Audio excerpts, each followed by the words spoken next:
La Junta del Concilio de la Ciudad de Socorro está para comenzar. Caballeros, por favor de quitarse las cachuchas, sombreros y todos, por favor de poner en silencio todo equipo electrónico. No se va a tolerar ningún tipo de comportamiento perjudicial o vergonzoso. A quien no siga estas reglas se le sacará y puede ser infraccionado. Thank you.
Meeting is out of order.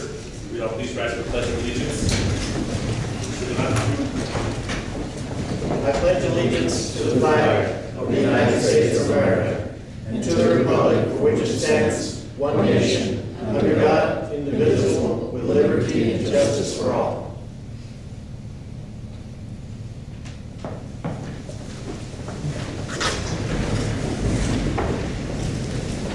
Establishment of quorum. Mary Garcia is absent. Rene Rodriguez. Here. Maria Reyes. Here. Joseph Holding. Here. And Gloria Rodriguez. Here. Mayor, we have a quorum. Public comments. Mario Valderrama. Evening. Thanks, Mario Valderrama. Mr. Valderrama, you have 3 minutes. Thank you. The past 10 days, I've reported to Ms. Reyes the poor, dilapidated conditions of the roads in the McAdoo subdivision. A contractor has evidently completed installing the residential sewer taps. The road conditions are the result of cuts on the asphalt for the pipe installation. The road conditions are treacherous, and that's a mild description of what the roads look like. I wonder why most people that live in the area have not complained consistently, or perhaps is complaining to the city of Socorro is falling on deaf ears. When I spoke to Mr. Leone 2 weeks ago, he indicated that he would address the road conditions. It's not only after I called him twice that I was able to speak with him. Initially, I left a message with Erica Guerrero. Today, I stopped by to speak with Mr. Leone or someone that would address my issue. Complaints regarding the road conditions, however, that he was unreachable. So the issue still continues. I provided a brief description of the complaint to Ms. Guerrero, and she indicated that PD handles code enforcement. Unfortunately, it's not a code enforcement, this is a complaint with regards to the roads, and I think, again, the city of Socorro, street department handles that, and Mr. Leone is at the front of that department. So, again, same point of contact with no response. About 2 weeks ago, Mr. Leone indicated that the contractor was still testing. I suspect hydro testing the line. Not true, actually. The contractor had already completed the project. There's no compressor to indicate that there's testing. During the rains, the roads actually have become impassable. The cuts on the asphalt are the result of those pipes being installed, which is great. You know, unfortunately, it's 1 step forward, 3 steps back. And unfortunately, it's just unacceptable that the conditions, it's almost embarrassing to try to get to your house and you have to endure the road conditions that we have there. It's been going on for at least 4 months. So I guess my question is the only point of contact for Public Works, the city street department? We need more people who can actually respond to complaints. That's all I have. Thank you. Bertie Gons.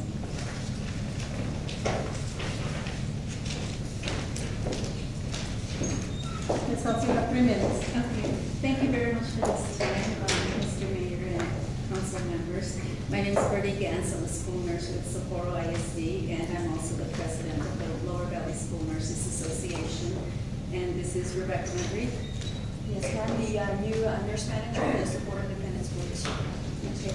And the reason why we're here today is just to talk to you all about the Lower Valley Health Fair, which we hold every year in April at Sapporo High School. And what we do at this fair is we provide, we have about 80 agencies, and we provide free screenings, health services, and demonstrations for focusing on health, well-being, and safety. And we do have a lot of, like I said, 80 agencies that participate. We do not charge for any of the screenings or any participations. Most of the health screenings a lot of the health screenings that we do are, for example, pap smear, glucose, cholesterol, blood pressure, vision, hearing, and dental, and immunizations for adults and children. We have about approximately 800 to 1,000 participants, and most of them being members or residents from the Lower Valley Sapporo and areas around here who have no insurance and who this is their only means of, I guess, obtaining these types of health screenings. And so we are very glad to offer that to them, and fortunate that we have been doing this for. This will be our 32nd health fair. No one is turned away whether they have insurance or not, so anybody can participate in these screenings. The reason why we're here today is because in the past years, for the past 8 years, except for last year, the city of Sapporo has helped us with a donation of $2,000, and we were hoping that you guys can do it again this year. Again, everything that we offer is free, so the money that we do have, we use for paying for some of these screens, for paying for expenses for the health fair. And so, you know, we would, again, that's why we're here. We would really appreciate if you guys, ladies and gentlemen, would consider helping us again this year. The next health fair is going to be on Saturday, April 12th, 2014, and it's always held at Sapporo High School. Again, I will provide a written letter of request for this donation. And again, thank you for your time, and we would really like for you to consider this again this year. Thank you. Thank you. Tommy Hoffman.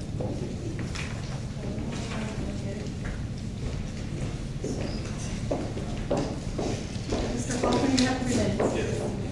Councilman, I'd like to appreciate this time.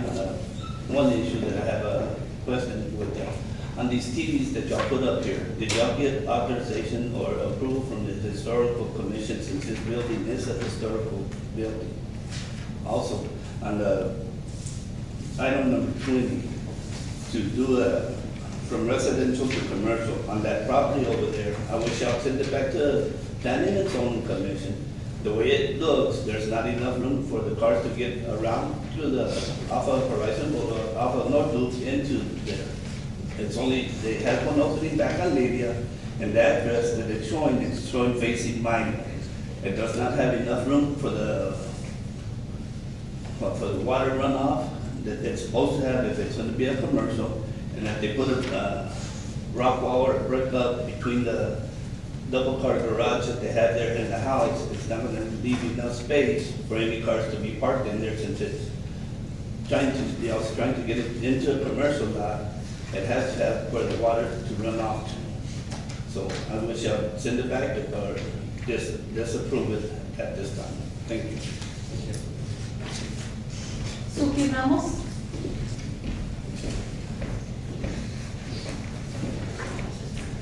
Ms. Ramos, you have 3 minutes. Thank you. Good evening, Mayor and Council members. I just wanted to bring up an issue regarding the Museum Commission. We're really in dire need of a quorum, so if any of you have not appointed your representative to the commission, I would really appreciate it. Since I have accepted taking part again in the commission, we have not been able to meet because up to this day, we just can't get a quorum going. Of course, there is money there, like you stated last time, that I asked you about if we had anything there too for a project regarding the museum. You said yes, so we'd like to kind of get started on something, but we do need the commissioners to come on board. Also, I wanted to just kind of say that I am aware we do various procedures that we need to do for using the parks. I found out today. It's that we're having family coming out from out of town, California, Colorado, Washington, you name it, they're coming. And I was going to take them to Kruger Park. And I called Ms. Jessica Elias. And I'm sorry, but I thought we could use a park to have a picnic. But it comes to find out that if you're more than 10 people, you need to sign up and get approval, and the park will be flooded. So I understand, but Jesus Christ, I think we need to be a little bit more, relax those rules. That if there's people wanting to come to our parks, I think we should be a little bit more freedom to use them.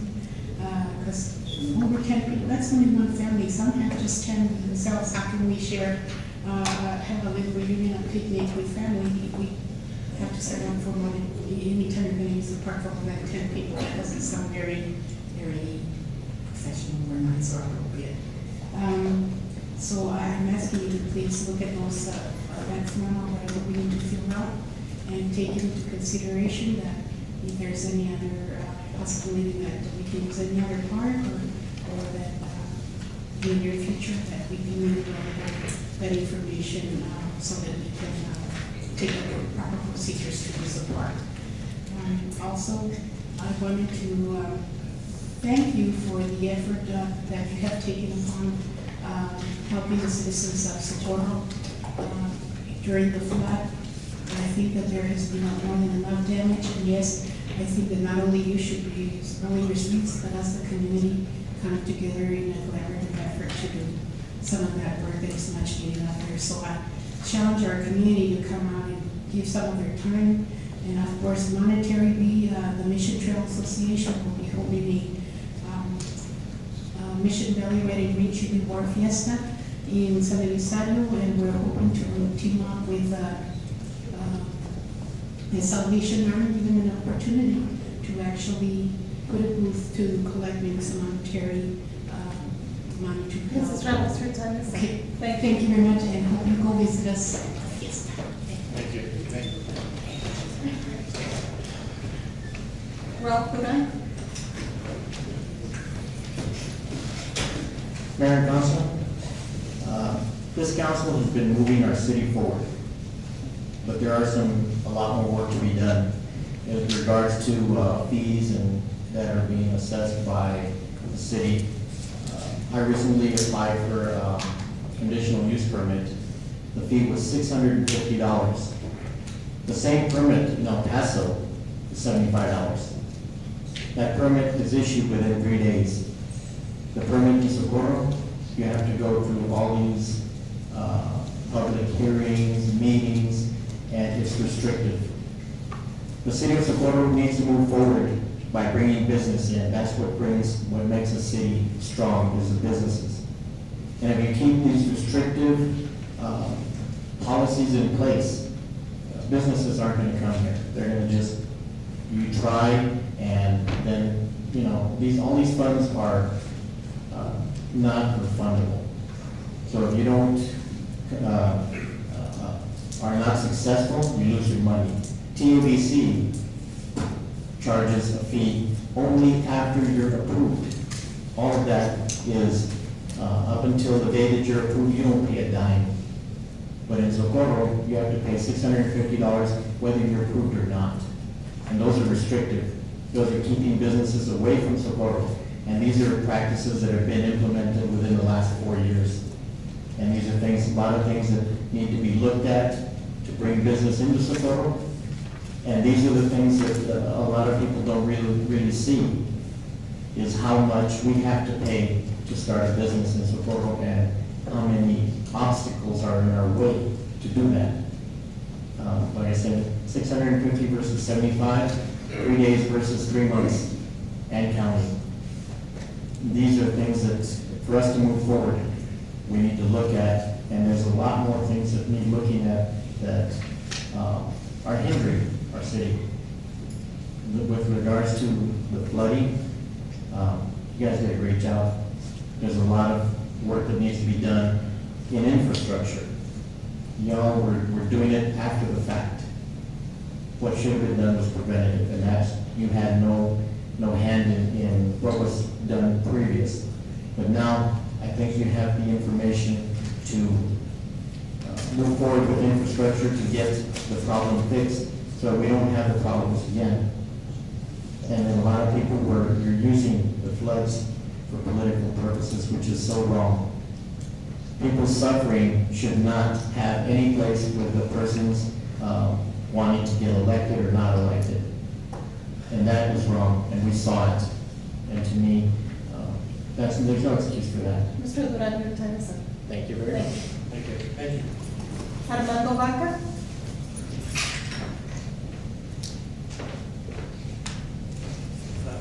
Council members, I might be out of place here. But I'm just here to get an approval on a sign. Am I on the agenda, or was that a sign up sheet back there? Well, if you didn't set up For Subway. If you didn't set up for the specific agenda item, it's going to be the time to go ahead and talk about it. Then we'll talk about it when it's my turn. Well, no, but if you didn't sign up for that agenda item, and you set up public comment, you can speak in public comment. Okay. So you speak first. Okay, I'm just trying to get my sign approved. It's been a couple of months since we've been trying to get simple sign approved for Subway. And was it? Okay. It's not okay. It's on the agenda? Yes. Okay, that's all I know. Thank you. Mayor, Mrs. Garcia arrived to the meeting at 6:17. And our last speaker is David Ochoa.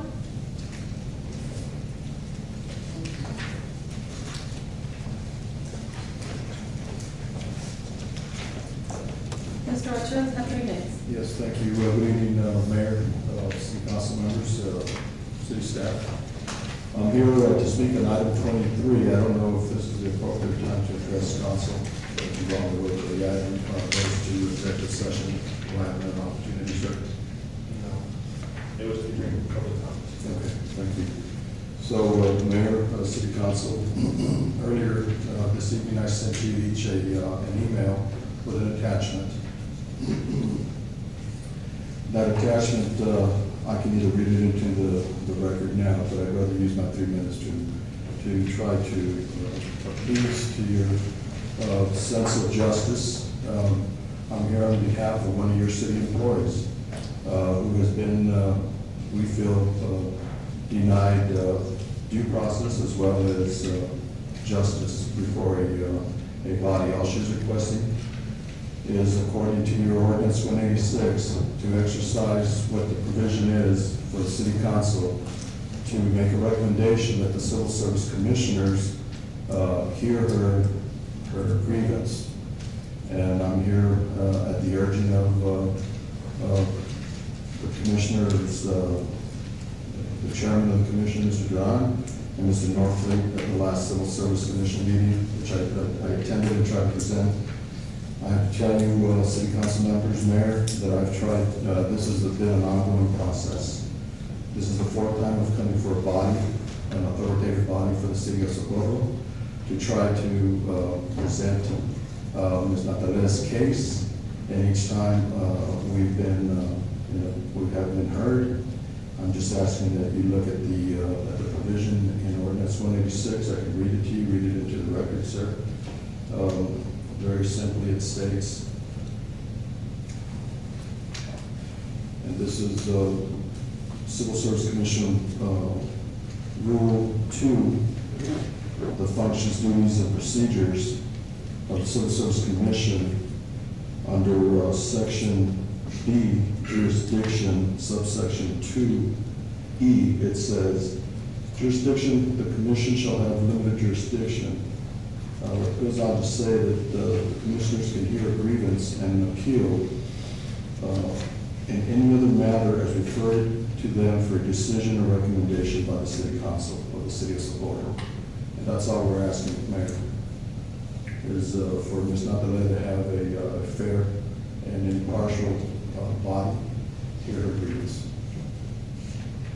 Thank you very much. Mayor, those were all our speakers.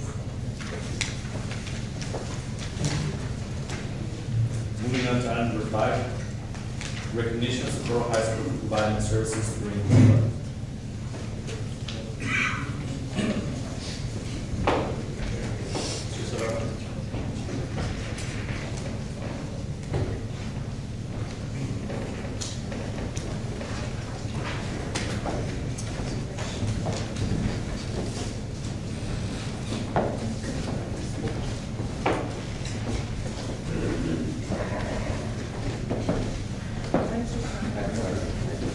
We just want to recognize Socorro High School during the flood. They helped us a lot. They opened up their doors to us, to our citizens.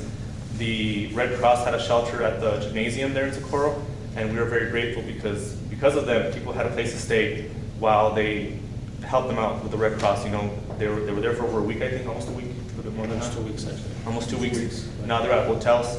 But if it would have been for the high school, you know, it would have been a real bind for them. And they had a place to stay, and the Red Cross had a place to go to, thanks to the high school, Mr. Serrano.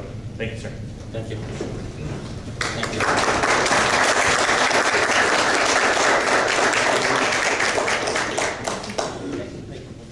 Council, can I get a picture with?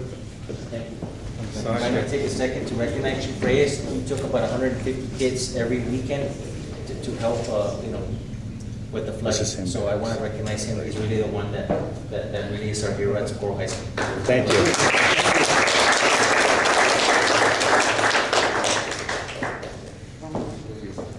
Over. Thank you.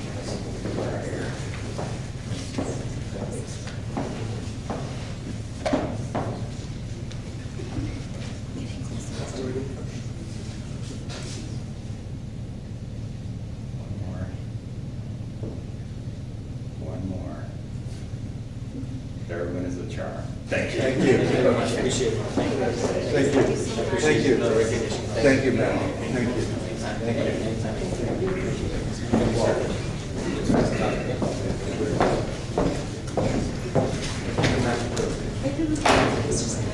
Thank you, everyone. Have a good night. Thank you.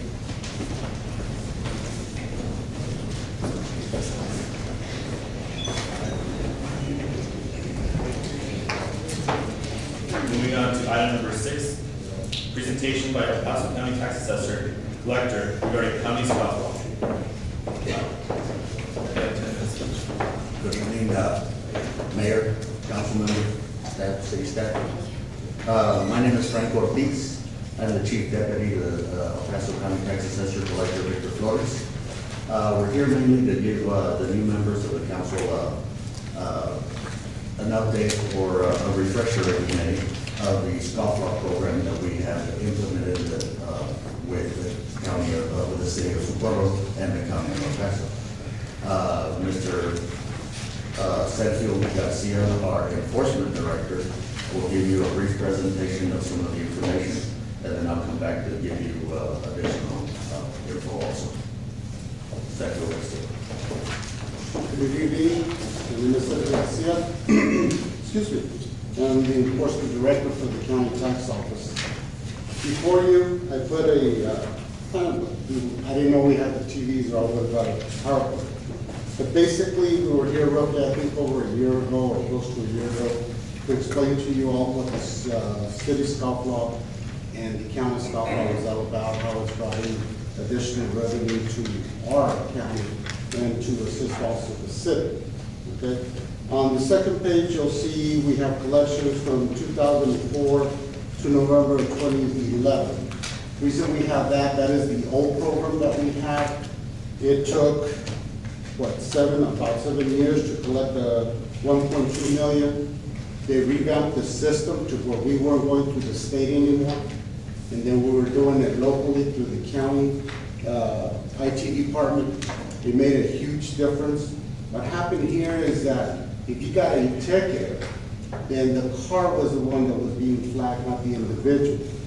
So when you came up to the registration, what would happen there, if you were not the person that received the ticket, we couldn't hold the registration, especially if it was the owner, because the law does not permit us to hold the registration unless it was issued to the owner, okay? So for example, if I lent my car to the mayor here and he got a ticket, but I went to register my own vehicle, they're never gonna catch it. Well, the new program does, okay?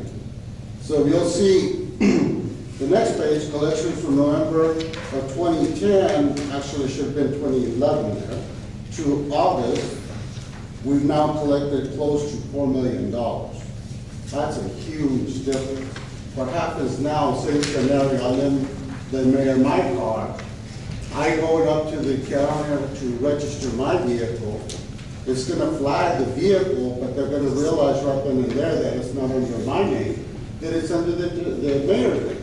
Okay, so before we couldn't catch him, but guess what? Now when the mayor goes and registers his vehicle, we're gonna ask for his driver's license, they swipe it, the ticket's gonna come out on him, even though he was driving my car, but he received the ticket. And this is what it really brought up our revenue, because now we'll catch the individual no matter what. You're driving your own car or somebody else's car, the vehicle that you're driving is being flagged, and the individual that gets a citation is also being flagged. So we've been really, really successful with that, okay? And you'll see the graph in the back. The first year, of course, we went up tremendously. It was something new. We were catching people that we hadn't been catching since we started the program. Then it triggered down a little bit. We had a little problem there with the system. They revamped it again, and now we went up a little bit more again, okay? You'll see the next one, the revenue. This is us assisting the city of El Paso, okay? If it's a city scofflaw, now what we do is we refuse the registration to the individual, okay? Send them to the city, they have to pay their ticket. They give us something in writing saying, you know what, this person has complied. Due to our assistance, we've been able to assist them to collect over $3 million. The next page, it just shows the graph, how it goes up and down. Now, if you'll notice on the last one, you'll probably ask yourself, well, why did it go up so high? At the beginning, it took us a long time to convince the city of El Paso that we needed to have more access to the information of the database of the people that were getting the citations. We were kind of limited. When they finally changed their mind and said, okay, you know what, we believe what you're saying, because we can see your numbers, their numbers went up tremendously, as you can see on the chart itself, okay? Of course, through that, we ourselves get money off of it, we get a percentage off of it. We've been able to bring back to the county table, which is for cost that we're using our computers, paper, ink, personnel, $185,000, almost $186,000. Okay. You'll see the next page is just another graph, basically showing how the money's been coming in. Lately, we started with the red light. Of course, out here you don't have it, but just to give you some information on it, we've been on it for about less than a year already. We've already assisted to bring in over $500,000. It's helped us to collect, bring in revenue so that we can support our staff and things that we use to be able to run the program successfully, almost $77,000. Okay. Do y'all have any questions at the time regarding the stop law at all? Pretty much I've explained it to y'all. If you have any questions, please let us know. Thank you. Okay? Mayor, Council, just to reiterate a little bit about the scofflaw program. The scofflaw program was implemented here in Texas by Mr. Victor Flores, our current Texas District Collector. He was recognized, and the county was recognized for the best practices in the state of Texas for the implementation of this program. And basically what this program does, if people owe the municipality money, we fail to register the vehicles until they comply. There is a cost, there is an interlocal agreement that has already been signed by the previous administration. The reason that we were here is we had a meeting with the mayor, Mayor Reitz, and there has been some issues. The interlocal agreement has been in place since February of 2012. We have not implemented the program. There's been problems, issues back and forth that have to do with the IT department. The language of the IT department that the city of Socorro has is not communicating with the IT department for the county. It's two different, I'm not a computer type wizard, but I met with the IT personnel, and as I explained, we explained to the mayor, there's just the data needs to be transformed or translated into the XML type software that the county is needing to be able to take off with the program. As Mr. Garcia stated to you, it has been very beneficial for all the different types of programs. As I stated, Mr. Flores started it. Now we are the model for the entire state of Texas because it is a very wise way to, of course, recoup your revenues that are into the municipalities. Now, we just bought a copy of the interlocal agreement that was signed and that is in place. And the only thing that is left to do is for your data to be able to be accepted into the county IT system. And we can start moving forward with it. I thank you. Do you have any questions for me at this time? Thank you very much, and have a good evening. Thank you, sir. You too.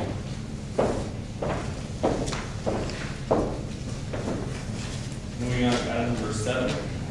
Presentation by Gabriel Padilla, President of Mobile Food Vendors Association, regarding a benefit event for the victims of the Socorro flood.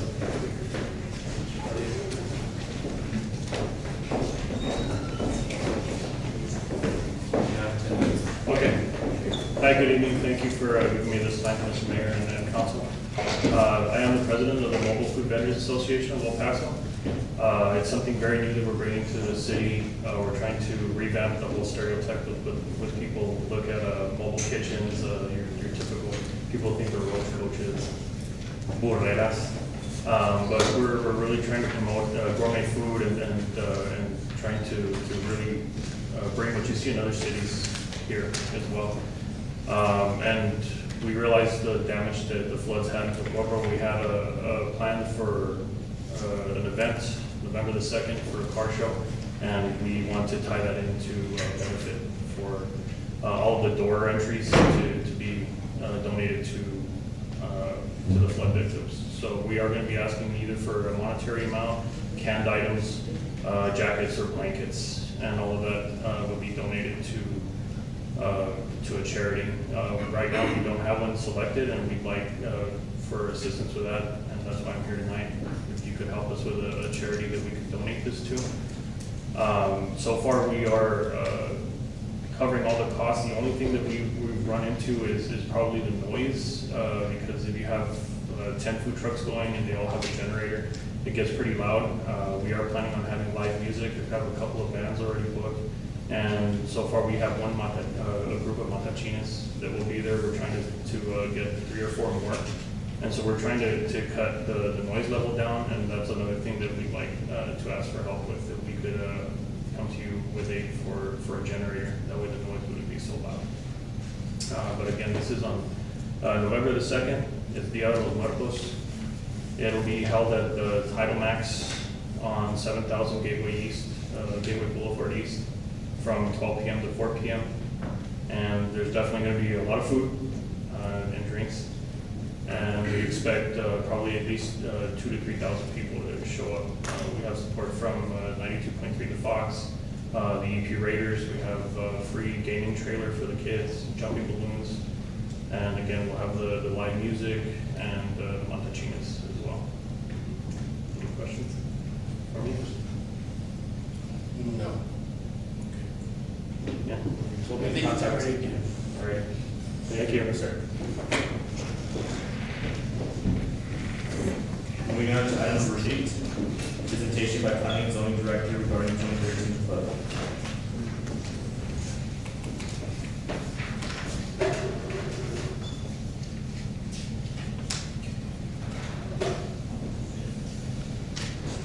Good evening, Mayor, Council.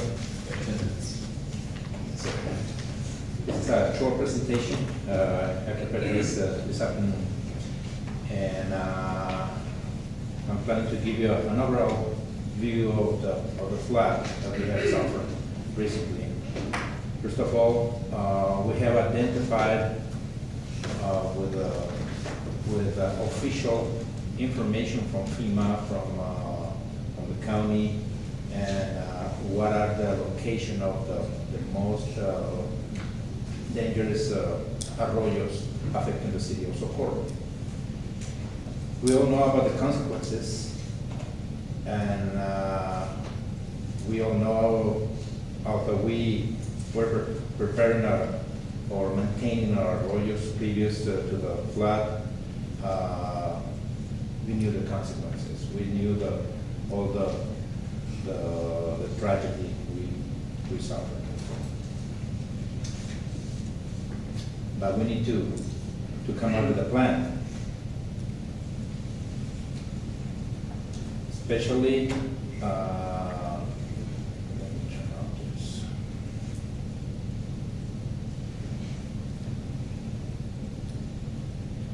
This is the location of the main arroyos that hits the city of Socorro. This is on East Lake. This is because of the fact they were directed to empty lots, empty land, agricultural. The damage was not that big, but again, it's damage also. The main contribution, we all know that it comes from the north side of the county, and especially hitting this main arroyo, Sparks Arroyo, flooding all this area. This is the natural path of the arroyo, and as you can tell, this is an area that it was tremendous damage on 2006. So we decided to block it, because if not, the rest of the subdivision, not only Valley Ridge Unit 1, but also Unit 2, were in tremendous danger. So we concentrated, we didn't create this, but it wasn't existing, and so we concentrated this branch into this one. We also have contributions on Nancy Road, which is this, this is by Coker, this is by Kempstone, this is by Worsham, and this is also within the city of Socorro, but the damage is not that big. This is on Thompson by Quail Mesa. It is important to mention what are the arroyos the city of Socorro has maintained. And this, the main one is the entrance from the city limit, entering by the edge of Cielo Azul subdivision, Stockyard, going in this direction. This red areas is the city's property. We cannot maintain this because it's private property. This is the Thunder and Rio Vista parking area.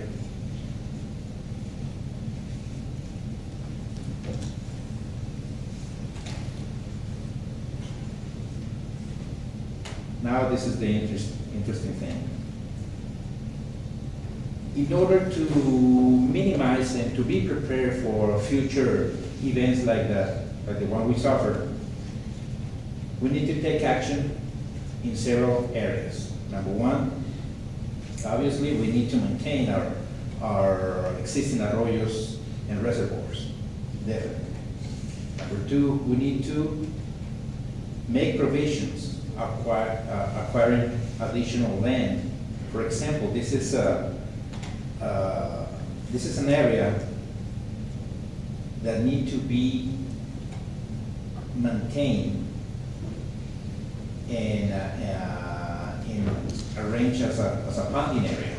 This is right in front of the arroyo and stockyard that we might be able to utilize as an emergency to relieve some water from this ponding area. It is important to mention that we have flooded this area in several occasions. That's part of our remedy. And it's important to notice this. Take a look at this. This is the boundary of the flood zone, and this is exactly the boundary of the Mesa Spur drain, which means that it is important for the city of Socorro to utilize it as an extreme measure. I know that is not pretty much acceptable by the irrigation district, but we gotta use it. That's the only choice we have, and that's our last source. Because once we have the water in this reservoir in its full capacity, it will be sending the water to Thunder. After that, we're going to be flooding the community beach here. After that, we're going to be sending the water to flood this emptyment. And the last resort will be sending the water to the Mesa program. But we need to formalize it. We need to, I'm going to be talking about the additional mitigation actions that we need to take. In addition to that, we have water concentrations in different areas of the city. Country Green subdivision, Meriden Park. This is the intersection of Rio Vista and Buford. Skylight.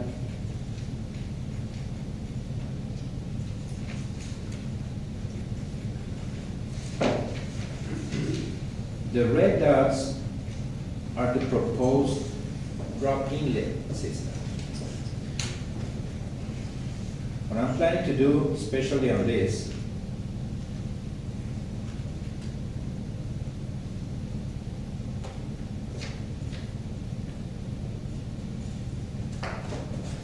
this is one of the most critical areas in our city with respect to the flooding. In addition to Coker and Worship, definitely. But this is very critical.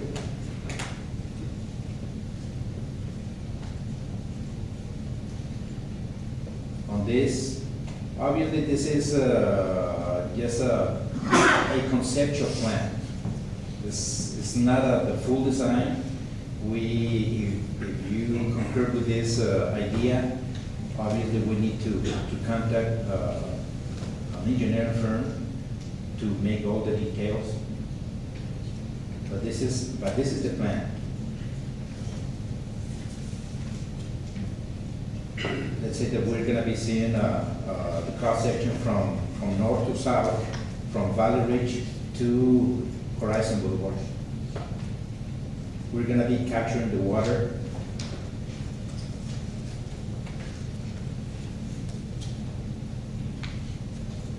We're gonna be creating an overflow system. We have this pipe in our yard. It's a 4 feet pipe, metal, covered by concrete. So it'll be capturing the water without reaching the limit of the berm. We have 3 feet below the limit. We're gonna be capturing the water, sending it under the road without disturbing the traffic. We're gonna be creating an additional berm right after the community ditch. We're gonna be sending the water. It is important to mention that we cannot do it without acquiring this land. Once we have the water in this bounding area, obviously this is a very preliminary details. This is the bulk, concrete bulks to minimize the impact. This is a concrete flume, and we're gonna be flooding that area, giving us additional capacity of water, because one thing that the city has experienced is without the maintenance of these arroyos that had to be done by the irrigation district, we're gonna be facing a difficult situation. But in this area, right before reaching the Messesburg drain, this could be a step design overflow. Just as an emergency, to send the water, but with less velocity, because the impact could be very difficult to handle. So this is part of the design.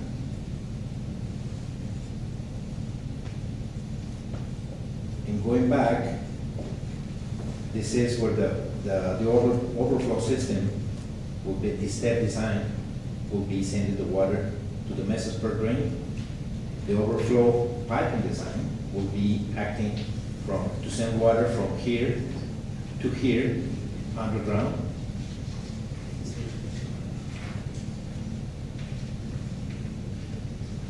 To minimize the impact on Kenstar in Coker, we have an empty lot here with sufficient capacity.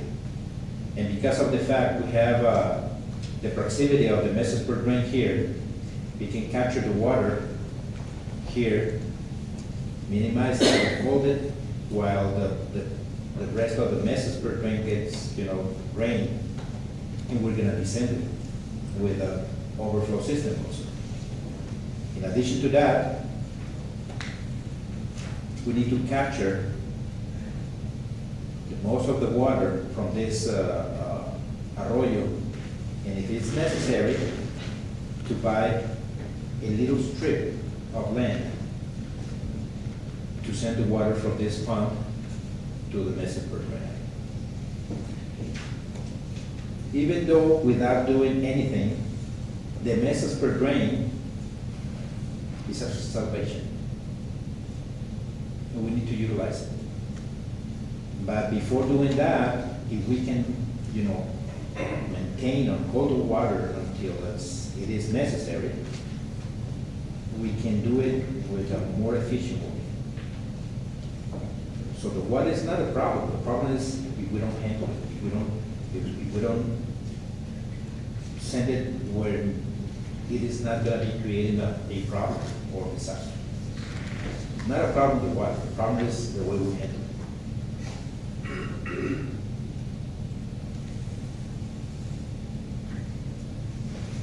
In order to do that, we need to put attention to immediate actions.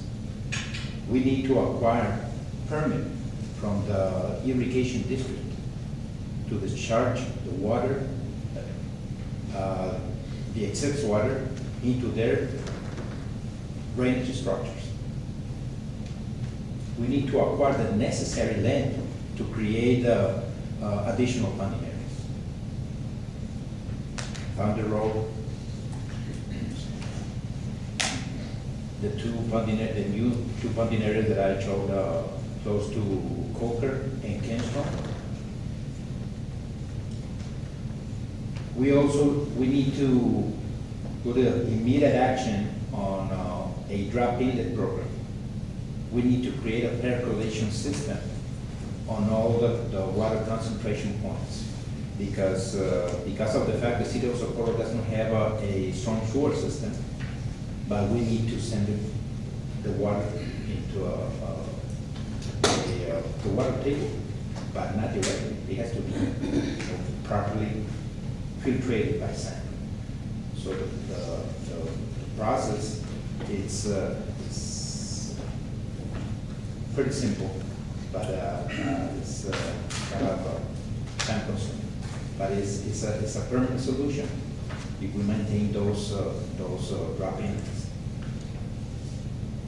We need to implement a year-round arroyo maintenance program because thank God the previous heavy rain was 7 years ago.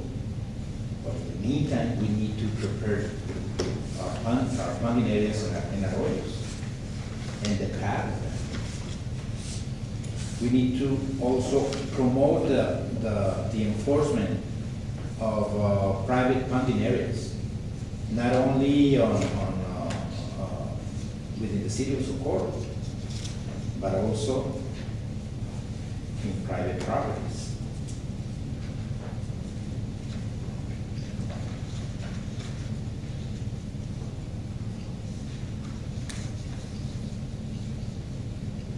Big businesses without a proper funding area, they are contributing to the city,